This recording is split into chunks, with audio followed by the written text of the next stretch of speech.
frost ang mga pananim sa iba't ibang bahagi ng Benguet. Ayon sa Pag-asa, posibleng magtuloy-tuloy pa ito sa mga matataas na bahagi ng probinsya.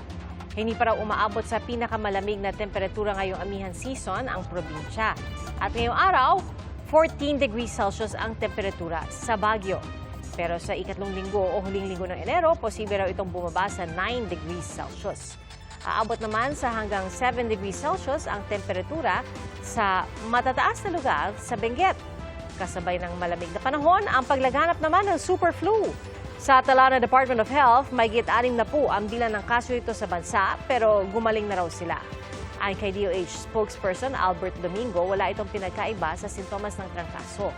At pwede rin daw magsuot ng mga Pilipino ng face mask bilang pag-iingat, pero hindi raw ibig sabihin ito na malaking problema ang super flu.